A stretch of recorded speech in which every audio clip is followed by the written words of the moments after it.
তো দাদুরই কি একটা শাটার আছে, আর কারো শাটার নেই? বসে আছে দেখো না মা, কখন আসবে দাদু? দাদুরই বাড়িতে একটা শাটার আছে, আর কারোর শাটার নেই।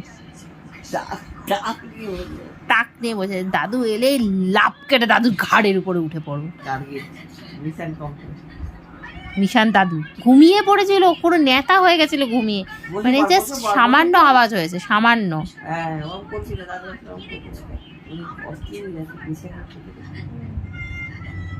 দাদু জেনিকে চট থাপ্পড় লাগিয়ে দেবে না, সে তুই বুঝবি।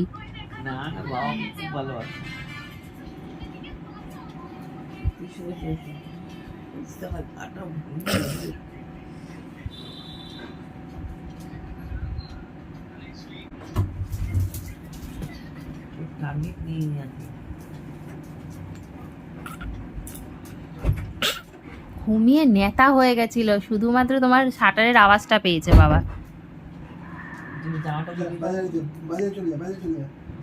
বেশি লাফাচ্ছে না বলতো, ঘুমিয়ে নেতা ছিল তো।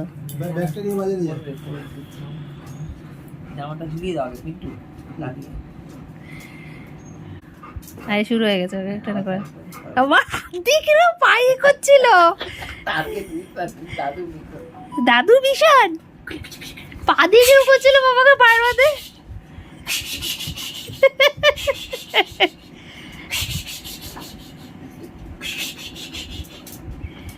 ওই ব্যাগ নেয় না বাবা, ব্যাগ নেয় না, ব্যাগ নেয় না, গুড বয়, ব্যাগ নেয় না।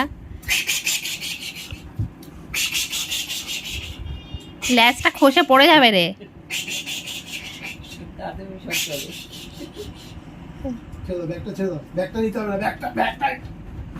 ব্যাগটা নিলে কিন্তু বিপদ আছে, ব্যাগটা নিলে কিন্তু বিপদ আছে।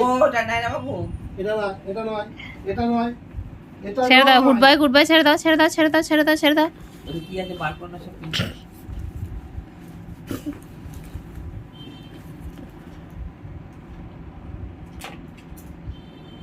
দাদু বলেছে ব্যাগ নিয়ে বাজারে যাবে, তো ওই জন্য বুঝেছে। কালকে জামাই ষষ্ঠী, বাজারে থেকে কি কি আনবো বলো? একটা পাতলা বিল দেখলাম বাবুর ভিতরে। নো, দাদু ছেড়ে দিয়েছে, ওরা ছেড়ে, ওর ইন্টার মুরগি তো দাদু কি নাম দিয়েছে? মুরগি নাম দিয়েছে। যা বসে পড়, দাদুর সাথে একটু খেলা বসে পড়। বসে বাবা, দাদু টায়ার্ড।